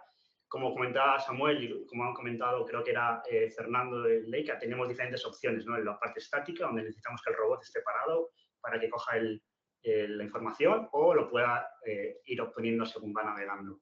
La segunda fase sería la adquisición de datos en sí, que permitiría el alcance total del área que estamos interesados, teniendo en cuenta que buscamos información sobre todas las fases de la construcción, no solamente durante la operación o la utilización del edificio, por ejemplo, pero sino también según se va desarrollando o ejecutando la obra, ¿no? Durante esa fase es muy complicado el tema de integrar este tipo de sistemas porque está cambiando constantemente, hay un montón de obstáculos, etcétera, pero intentar pues, manejar los algoritmos que permitan agilizar el proceso siempre que sea factible. Una vez que conseguimos cubrir todo el área, pues sería el tema de lo que hemos hablado lo que se ha visto en otras presentaciones, cómo se procesa la información, cómo se utiliza, qué tipo de softwares, etcétera. No vamos a entrar en detalles. Pero al final, con este tipo de proceso, automatizamos no solamente la captura de información, pero también digitalizamos los elementos que estamos interesados, ¿no? En este caso es una obra que tenemos en la universidad, en donde hemos podido integrar muchos de los sistemas que estábamos desarrollando en el laboratorio y poder ver si funcionaban o no, volver al laboratorio, ajustarlo. En general, la mayoría de los problemas tienen que ver con el cambio que ocurre durante la obra, a la hora de partes que no están construidas todavía, partes que están limitadas a acceso debido a andamiajes, etcétera. Agilizando un poquito el tema, en el proceso de as-is y as-build que hemos hablado anteriormente, no solamente estamos interesando en comparar en cómo se ha construido, pero sino cómo se está construyendo, ¿no? Para poder obtener información lo más cerca de tiempo real y poder tomar decisiones para evitar tanto retrasos en la obra o incrementos en el costo. Este es un proyecto en el que Amanda, de hecho, está involucrada también. Está hablando de Antonio, está pasando aquí una estancia de unos 3 meses aproximadamente. Y básicamente estamos digitalizando un espacio para integrar sensores, y creo que fue una cosa que comentó al principio Paco, el tema de gemelos digitales. Cómo podemos integrar sensores. En la siguiente slide creo que lo demuestro. Un elemento fundamental que creo que es interesante recalcar. El gemelo digital no solamente es la representación virtual o representación digital del modelo, sino la conexión de ese modelo con la estructura, ¿no? con el espacio físico. Y esta conexión se realiza a través de sensores. En este caso tenemos sensores de temperatura, humedad y calidad del aire situados en diferentes puntos del campus de Nueva York en Abu Dhabi. Y lo que intentamos es proporcionar esta herramienta al usuario, en este caso sería el Facilities Management, para que puedan ver a tiempo real cómo los diferentes componentes se comportan desde diferentes puntos de vista, dependiendo de lo que quieras ver. Aquí tenemos, por ejemplo, calidad de aire, diferentes mediciones, el tema de el número de gente que hay en diferentes espacios, tráfico, cuando estábamos monitoreando el tema de la COVID, ver el tipo de número de casos que había por diferentes buildings, etc. Un poquito más en la aplicación en obra, ¿no? Colección de datos, como comentábamos al principio. Un poquito de automatizar el proceso en sí. Obviamente se puede hacer de forma manual, con el trípode, etcétera, pero intentamos automatizar el proceso. Necesitamos también tener ese tipo de acción que sea autónoma hasta cierto punto. Pongo aquí semi-autonomous porque en realidad hay parte que, como comentaba Antonio también, el humano siempre va a estar en el ciclo, no se va a obviar completamente. Pero sí es verdad que podemos agilizar el proceso y tener tecnologías que nos dan mayor precisión en vez de tener inspectores que miden de forma más rudimentaria los diferentes componentes, etc. Aquí lo aplicamos durante la construcción del sistema de encofrado. Definimos diferentes fases en la hora de cómo procesar la información en sí. Creo que comentaba Martín también al principio el uso de inteligencia artificial, machine learning, cómo podemos intentar automatizar la segmentación semántica, por ejemplo, de diferentes componentes. No sé si vamos a entrar en detalles aquí, Samuel, muy rápido a lo mejor para mostrar el proceso de cómo tratamos esta nube de puntos para medir los diferentes componentes del sistema de encofrado. Sí, bueno, a grandes rasgos lo que tenemos es una nube de puntos general donde se encuentra el sistema de encofrado y la parte manual es en la que segmentamos de la nube de puntos el sistema de encofrado entero y a partir de ahí se le aplica una serie de procesados automáticos en las que el objetivo final es obtener de manera automática las distancias entre cada uno de los miembros del encofrado. Entonces, pasamos por una serie de pasos como quitar todos los outliers para que no afecten a las mediciones finales. Tenemos que transformar el sistema de coordenadas para que se ajuste a las direcciones principales de cada uno de los miembros y mediante una serie de procesados automáticos que no son especialmente triviales, dado a la particular geometría de este tipo de sistemas, podemos segmentar, identificar de manera automática cada uno de los diferentes miembros del sistema de encofrado y así poder obtener unas mediciones automáticas para comprobar si de verdad cumplen con la normativa y las exigencias de cada uno de los proyectos en concreto. Parte de este proyecto está publicado. Cualquiera que esté interesado en más detalles podéis contactarnos al final de la presentación. Pongo ahí también una referencia sobre la publicación. Continuando un poquito, también hemos visto el tema de fotogrametría, cómo se utiliza, qué tipo de características tiene comparada con los escáneres.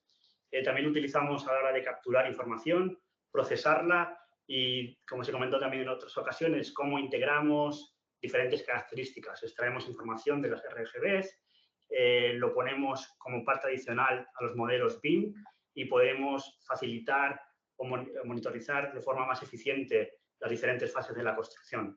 Por ejemplo, en este caso, pudimos comparar con el As-Plan Model en un cierto día de la obra, por ejemplo, ver las Is Condition y creo que es importante también recalcar la diferencia entre las Is y las Build. En las Is sería según se va progresando y poder tener imágenes, por decirlo en cierto modo, en tiempo real de diferentes condiciones según avanza la obra y poder identificar variaciones o desviaciones con respecto al proyecto original.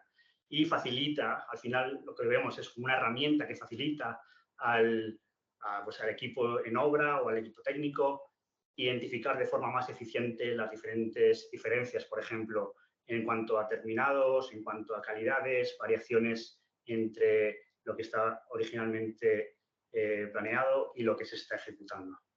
Y todo esto integrando la forma automática o semiautomática de obtener la información durante el proceso de obra. Creo que también se comentó de forma esporádica anteriormente el tema de cómo integrar segmentación semántica, nube de puntos. Y básicamente con algoritmos especializados podemos definir diferentes componentes y a la hora de evaluar el progreso o el estado de la obra podemos de forma relativamente fácil y eficaz definir cuáles son los diferentes componentes, calcular volúmenes, calcular áreas, etcétera, y comparar con las fases o con los planes iniciales. También el tema de comparativa en tiempo real, ¿no? O sea, el tener el as build, en este caso la parte negra, que sería el point cloud, no sé si se está viendo bien el video, ¿no?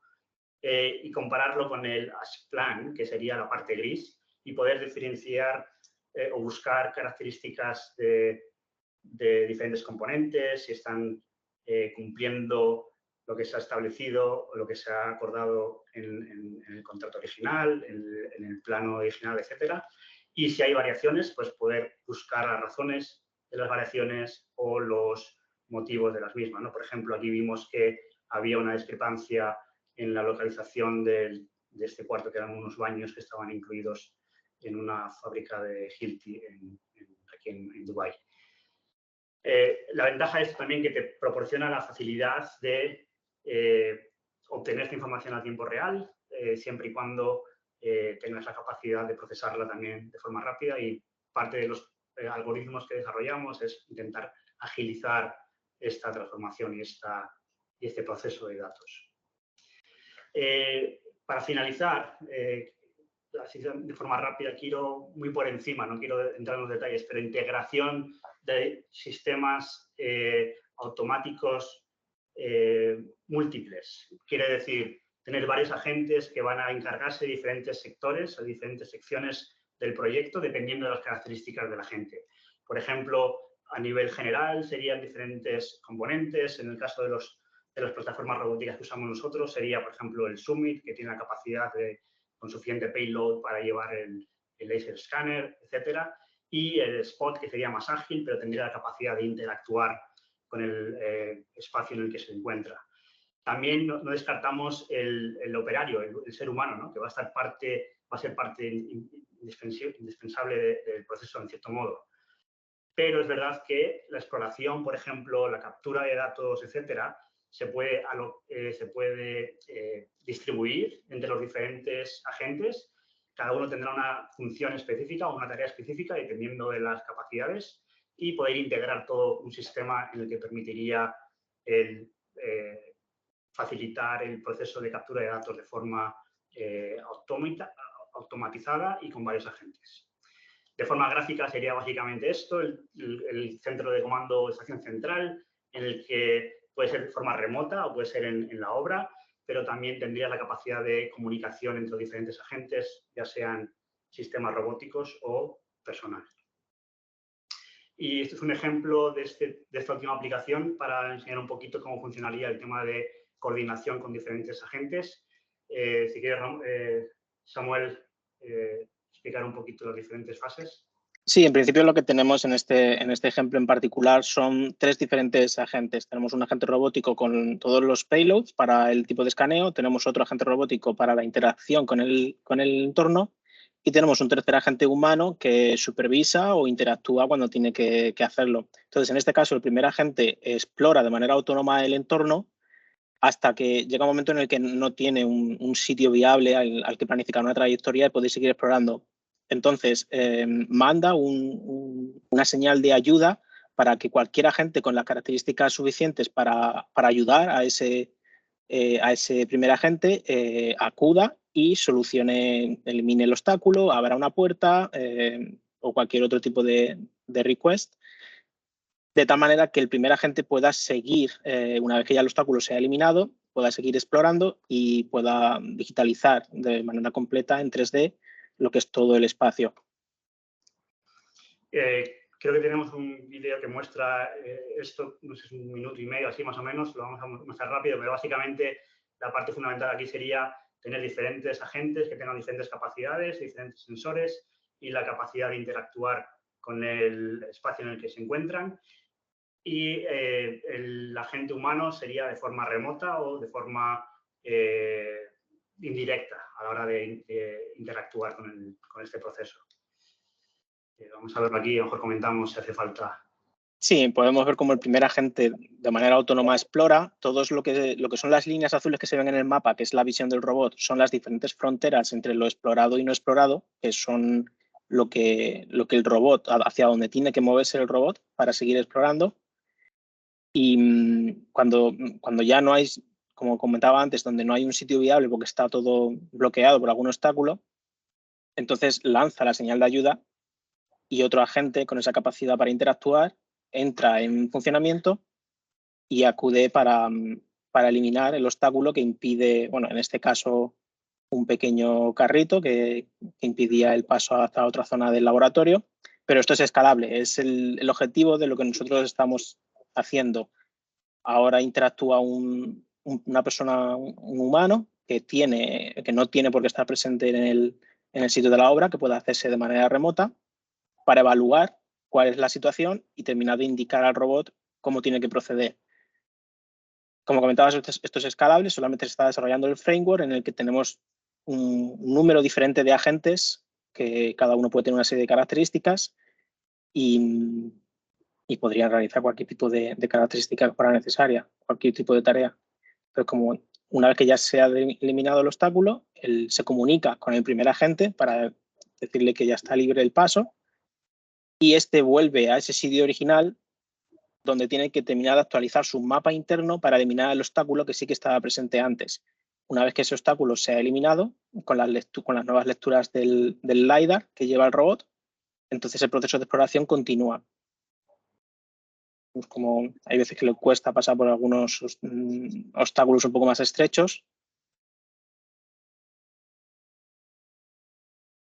Bueno, aquí también podemos ver un poco la movilidad de la que hablábamos antes de este robot, que a pesar de ser un robot a ruedas con una movilidad limitada, tiene esa característica que nosotros llamamos holonómica, que le permite moverse en todas las direcciones. Y una vez que el robot ya termina de explorar todo el espacio, entonces el escáner que lleva en la parte trasera, que vemos que está girando, se ha dedicado a escanear mientras que el robot se estaba moviendo y podemos recuperar esa nube de puntos 3D final del espacio.